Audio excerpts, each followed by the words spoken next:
যুদ্ধবিরতির চুক্তির অংশ হিসাবে ইসরায়েলি জিম্মিদের মরদেহ ফেরত দিচ্ছে ফিলিস্তিনি সশস্ত্র গোষ্ঠী হামাস। তবে সম্প্রতি ফেরত পাঠানো মরদেহগুলোর মধ্যে একটি ইসরায়েলি নয় বলে নিশ্চিত করেছে ইসরায়েলি কর্তৃপক্ষ। গত শনিবার থেকে কার্যকর হওয়া যুদ্ধবিরতির পর সোমবার হামাস ইসরায়েলে ২০ জীবিত জিম্মি এবং ৪ মৃত জিম্মির মরদেহ হস্তান্তর করে। এরপর গতকাল রাতে আরও ৪টি মরদেহ পাঠানো হয়। এগুলো আবু কবির ফরেন্সিক ইনস্টিটিউটে পরীক্ষার জন্য পাঠানো হলে দেখা যায় ৩টি মরদেহ ইসরায়েলিদের হলেও একটি মরদেহ জিম্মিদের কারও নয়। ধারণা করা হচ্ছে সেটি কোনো ফিলিস্তিনির।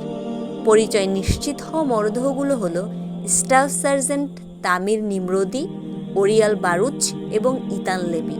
এর মধ্যে ওরিয়াল বারুচ ও ইতান লেভি ২০২৩ সালের ৭ অক্টোবর হামাসের হামলায় নিহত হয়েছিলেন।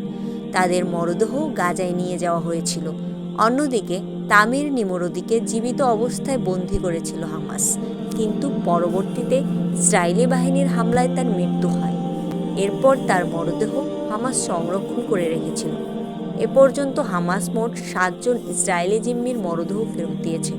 তবে এখনও তাদের কাছে ২১ জনের মরদেহ রয়ে গেছে বলে ইসরায়েলি কর্তৃপক্ষের দাবি।